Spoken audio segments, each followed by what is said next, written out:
Perkenalkan, nama saya Justina Dike dari mahasiswa Universitas Karya Dharma Kupang dengan prodi Sarjana Kebidanan. Baik, video kali ini dari tugas mata kuliah Anatomi Fisiologi. Di sini saya akan menjelaskan fungsi-fungsi dari peredaran darah pada janin. Yang pertama, ada vena cava inferior yang berfungsi untuk mengalirkan darah dari kepala dan leher ke jantung. Yang kedua, ada arcus aorta yang berfungsi untuk mengalirkan darah dari jantung ke aorta. Yang ketiga, ada ductus arteriosus yang berfungsi untuk menghubungkan aorta dengan arteri pulmonaris yang memungkinkan darah untuk mengalir dari jantung ke paru-paru. Yang keempat, ada pulmonary trunk yang berfungsi untuk mengalirkan darah dari jantung ke paru-paru. Yang kelima, ada left atrium yang berfungsi untuk menerima darah dari paru-paru dan mengalirnya ke ventrikel kiri. Baik, bagian yang keenam ada left hepatic vein yang berfungsi untuk mengalirkan darah dari hati ke vena cava inferior.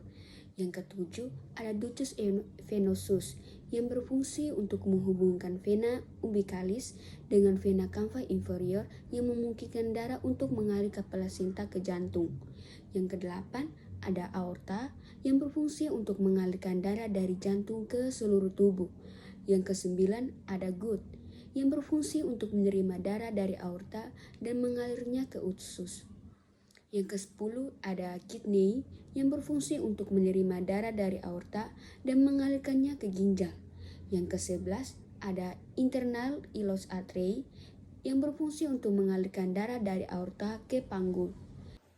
Baik, bagian yang ke-12 ada lower extremities yang berfungsi untuk menerima darah dari aorta dan mengalirkannya ke kaki. Yang ke-13 ada plasenta yang berfungsi untuk menerima darah dari janin dan mengalirkannya ke ibu. Yang ke-14 ada umbilical arteries yang berfungsi untuk mengalirkan darah dari janin ke plasenta. Baik, bagian yang ke-15 ada umbilicus yang berfungsi untuk menghubungkan plasenta dengan janin. Bagian yang ke-16 ada umbilicus vein yang berfungsi untuk mengalirkan darah dari plasenta ke jantung. Yang ke-17 ada portal vein yang berfungsi untuk mengalirkan darah dari usus ke hati. Bagian yang ke-18 ada portal sinus yang berfungsi untuk menghubungkan vena peta dengan vena cava inferior. Bagian ke-19 ada right hepatic vein yang berfungsi untuk mengalirkan darah dari hati ke vena cava inferior. Yang ke-20 ada inferior vena cava yang berfungsi untuk mengalirkan darah dari kaki dan panggul ke jantung. Yang ke-21 ada ring anterium yang berfungsi untuk menerima darah dari cava inferior dan mengalirkannya ke ventrikel kanan. Yang ke-22 ada foramen ovale yang berfungsi untuk menghubungkan anterium kanan dengan anterium kiri yang memungkinkan darah untuk mengalirkannya ke jantung ke paru-paru. Sekian dari fungsi-fungsi peredaran darah pada janin. Baik, selanjutnya saya akan menjelaskan fungsi-fungsi dari peredaran darah pada orang dewasa. Di sini yang pertama ada kapiler kepala dan lengan yang berfungsi untuk mengalirkan oksigen dan nutrisi ke sel-sel kepala dan lengan. Yang bagian kedua ada atrium kiri yang berfungsi untuk menerima darah yang kaya oksigen dari paru-paru melalui vena pulmonalis. Yang ketiga ada pulmonaris yang berfungsi untuk mengalirkan darah yang kaya oksigen dari paru-paru ke atrium kiri. Bagian yang keempat ada kapiler paru-paru kiri yang berfungsi untuk mengalirkan oksigen ke kanan dan mengambil karbon dioksida dari darah.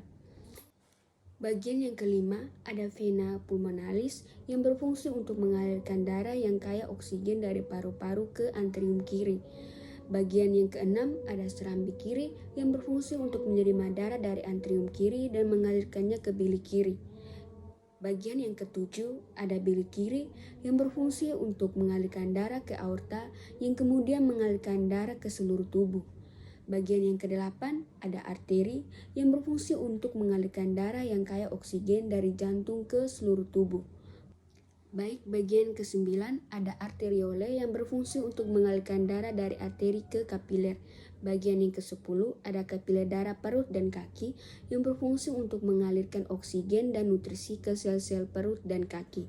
Bagian ke-11 ada venula yang berfungsi untuk mengumpulkan darah dari kapiler dan membawanya ke vena. Baik, selanjutnya bagian yang ke-12 ada vena yang berfungsi untuk membawa darah yang kaya akan karbon dioksida dari tubuh ke jantung.